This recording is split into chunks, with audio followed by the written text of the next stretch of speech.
galera, aqui para o vídeo sobre o Minecraft. É uma coisa que vocês não sabiam, tá galera? Uma coisa que vocês não sabiam é muito importante.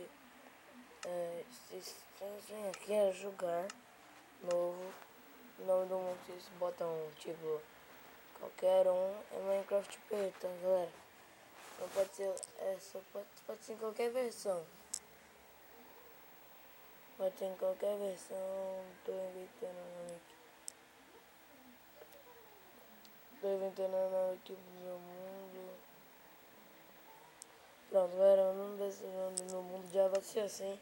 Sementes tem que estar com letra maiúscula. Botar em final, pode ser em qualquer versão.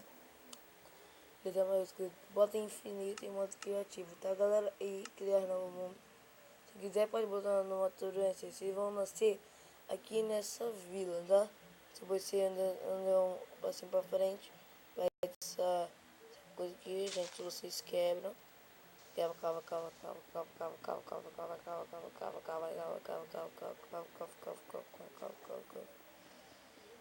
E vocês acham isso daqui, ó. Olha que maneiro, velho. Muito louco isso daqui. Vocês acham uma biblioteca abandonada aqui.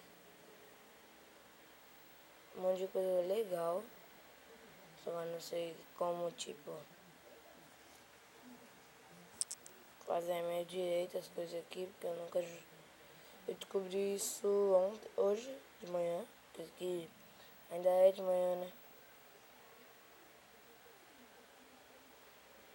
Aí, né? Tem pra hoje eu explorar aqui um pouquinho.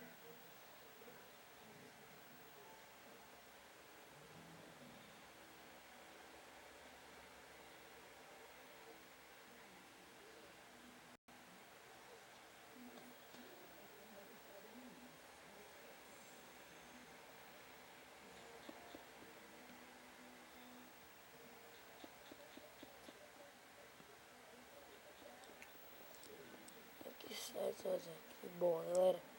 E por fim o vídeo apenas por aqui. Sei que o vídeo tá um pouco curto, mas era só isso que eu tenho a dizer sobre Minecraft PE 14.0 que eu tô aqui agora. Falou, deixa eu parar o vídeo aqui pra você.